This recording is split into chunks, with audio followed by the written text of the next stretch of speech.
a 7 los casos confirmados de sarampión en el país. Vamos a darle la bienvenida esta mañana al doctor invitado. Se trata de Marcelo Ríos, exdirector del CEDES. ¿Cómo está, doctor? Muy buenos días. Gracias por la entrevista. ¿Cómo está? Buen día, Diana. Un gusto verla y un saludo a toda la población. Preocupados con la situación, con este brote epidémico, que es como debemos llamarlo. Un brote epidémico de sarampión, lamentablemente, en Santa Cruz, en el país, después de cuántos años atrás que no teníamos esta situación epidemiológica. Doctor, ¿por qué es que se está, como usted dice, hace varios años atrás que ya no se escuchaba, por qué es que nuevamente aparece? ¿Es por la falta de vacunación, como la gente tal vez o los padres de familia dicen, no, ya no es necesario, ya ni existe, y nuevamente sucede, o qué es lo que está pasando?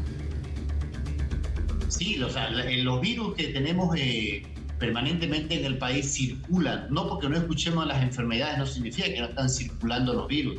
Igual las personas se contagian entre ellas, por más que estén vacunadas, pero las vacunas lo que hacen es contener justamente la generación de la enfermedad en sí y evitan también minimizar o logran minimizar los contagios. Sin embargo, en la época de pandemia, cuando no se pudo llegar a la población para poder acceder a las vacunas adecuadamente, hay una franja de niños, ¿no es cierto?, de 1 año en adelante, en esa época, hoy día tienen 4, 5, 6 años, que lamentablemente no logró vacunarse y el sistema de salud no consiguió nuevamente reactivar y volver a conseguir la cobertura de vacunación. 2, a nivel latinoamericano, existen brotes epidémicos de sarampión hace varios años, que empezó con el problema geopolítico en Venezuela, donde se cayó el sistema de salud también y empezó, ¿no es cierto?, un brote epidémico que por el éxodo de los venezolanos llegaron también a muchos países. O sea, son muchos los motivos que han ido apareciendo, pero las alertas epidemiológicas están hace varios años atrás, varios meses atrás, nuevamente una alerta a nivel OPS Latinoamérica, donde nos alerta esta situación y por eso es que preocupa, porque esta enfermedad hace unos 15 años atrás estaba ya determinada de su erradicación a nivel Latinoamérica. Sin embargo, hoy por hoy, nuevamente la tenemos encima a una de las enfermedades más contagiosas que hay. Doctor, ¿qué es lo más recomendado en este caso?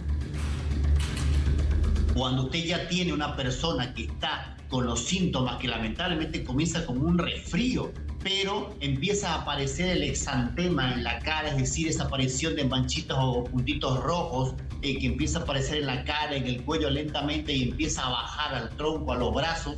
Inmediatamente la primera reacción antes de nada es poner barbijo al niño, poner barbijo al adulto, porque el contagio, ¿no es cierto?, va a continuar.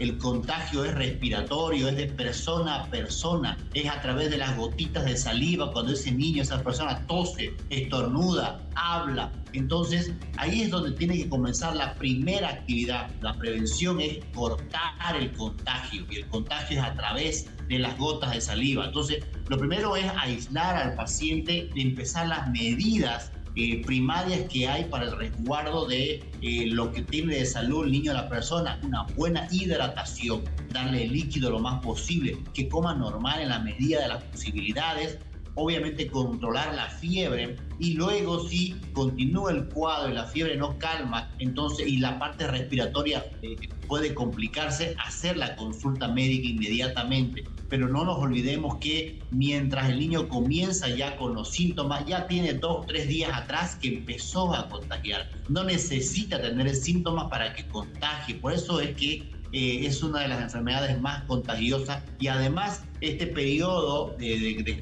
contagio, este periodo de enfermedad que dura aproximadamente una semana, puede hacerlo en cualquier lugar, llega al centro de salud y también está contagiando a otras personas que están alrededor y lamentablemente en las gotas de saliva puede aerolizar, es decir, puede quedar flotando muchas horas, lo que significa que si alguien en una habitación, en una sala, en un micro estornudó, tosió, estaba con sarampión, los que vienen detrás en las siguientes horas van a respirar justamente la aerolización que está en el aire, donde están gotas de virus que están dentro de las gotas, virus de sarampión. Ese es uno de los grandes problemas. Así que control de fiebre, control del resfrío, hidratación, alimentación normal, pero sobre todo la prevención es cortar el contagio y obviamente ahorita en un brote epidémico no nos queda más que vacunarnos. A los que faltan la vacuna, los que tienen enfermedades graves, como ha dicho las autoridades departamentales, asistir a los centros de salud para también recibir su dosis adicional para cubrir este problema. Doctor, ¿las personas que tienen la vacuna están protegidas? Claro que sí, están protegidas las que tienen la vacuna. El gran problema es que es difícil a todos conocernos, ¿no es cierto? Si cuando teníamos un año nos vacunaron a todos o no, ¿no es cierto? Entonces ahí debemos confiar y en lo posible, si tenemos las dudas, hay que asistir a la vacunación. Para eso están las vacunas, para poder ayudar a la población a cubrir y generar este escudo epidemiológico que se necesita nuevamente contra enfermedades, no solamente como el sarampión, sino contra otras más que circulan. ¿De qué edad a qué edad uno se puede poner la vacuna de sarampión? Es decir, un adulto que, por ejemplo, ya tenga unos 25, 26 años, que nunca le hayan puesto la vacuna, ¿puede acudir a algún centro de salud? Puede acudir. El esquema nacional es que todos los niños a partir de los 11 meses de edad hasta los 2 años deben colocarse la primera dosis.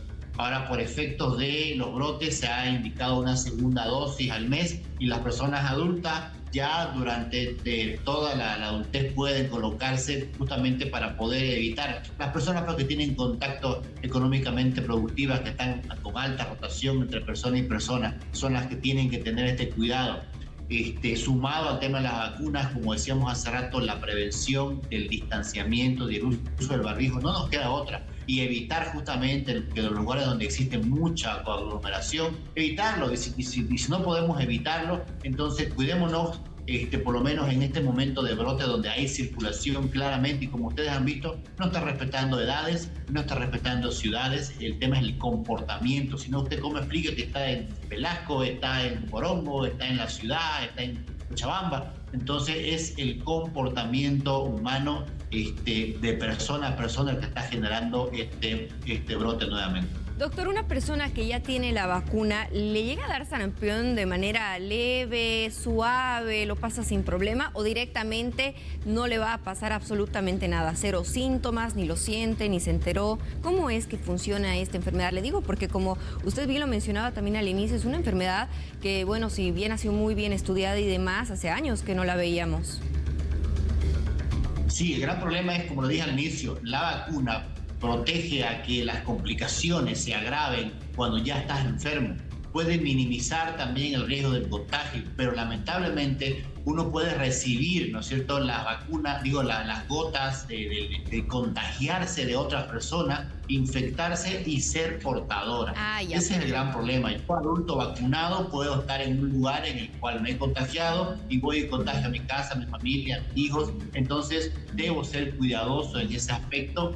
Debemos cuidarnos todos. Y recomendaciones básicas: cuando usted llegue a casa, antes de abrazar a los suyos, estar con los suyos, lávese las manos adecuadamente. Mejor si se lava la boca o hace gárgaras, para poder minimizar, ¿no es cierto?, lo que se queda a nivel de la mucosa orofaringia, como son virus y bacterias y otros. Entonces, estas acciones preventivas, no solamente por el sarampión, en general, siempre van a ayudar a minimizar los riesgos de que usted sea el transportador de muchas enfermedades.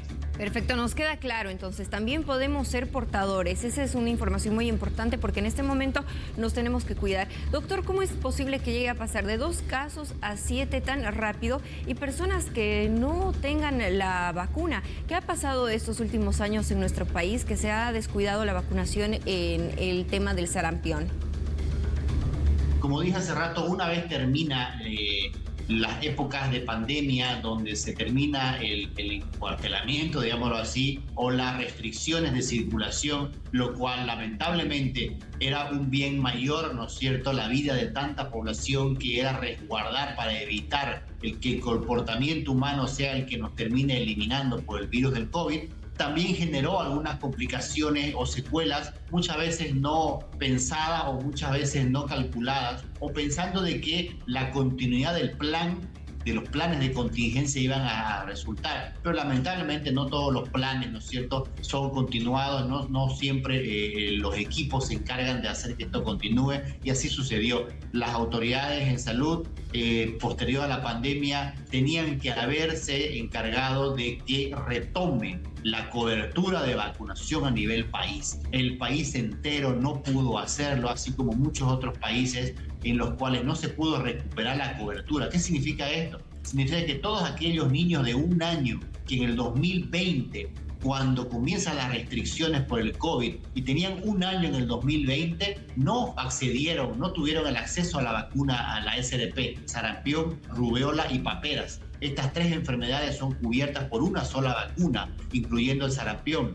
Eso significa que en el 2020 los niños que tenían 1 año, hoy en el 2025 esos niños tienen 4, 5, 6 años de edad. Por lo tanto, esos son los niños justamente que el grupo etario que tiene menos vacuna contra la SRP o el sarampión. Entonces, en todos estos años el sistema de salud no ha podido hacer que la cobertura pueda nuevamente crecer, tener más del 85-90% de personas en esos grupos de edades vacunadas. Y esto obviamente ha ocasionado lo que ya sabíamos todos en el ámbito de la salud pública. En cualquier momento íbamos a tener un brote nuevamente de cualquiera de estas enfermedades que genere obviamente problemas.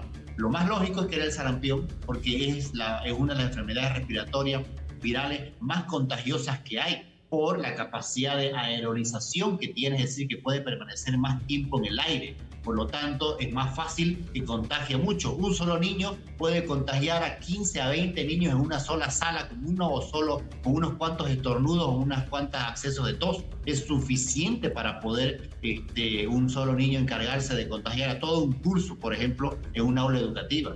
Entonces, eso la convierte en una arma, ¿no es cierto?, mortal, digámoslo así, o biológica, ideal, y por eso es que estamos viendo un ascenso elevadísimo. Ahora, no vamos a ver una situación complicada como la pandemia tampoco, porque existen muchas personas que están vacunadas.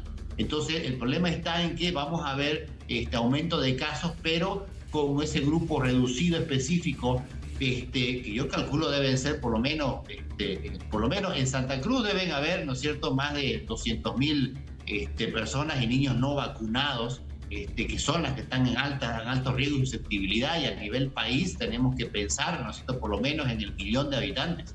Entonces, esas son las cantidades que tenemos que considerar, que son las que están en gran riesgo. Y como no es posible saber quién es quién, así que lo mejor es hacer una prevención colectiva. Perfecto, le agradecemos mucho las recomendaciones y la entrevista al doctor Marcelo Ríos, que nos acompañó esta mañana. Que tenga un excelente día, doctor. Hasta una próxima ocasión.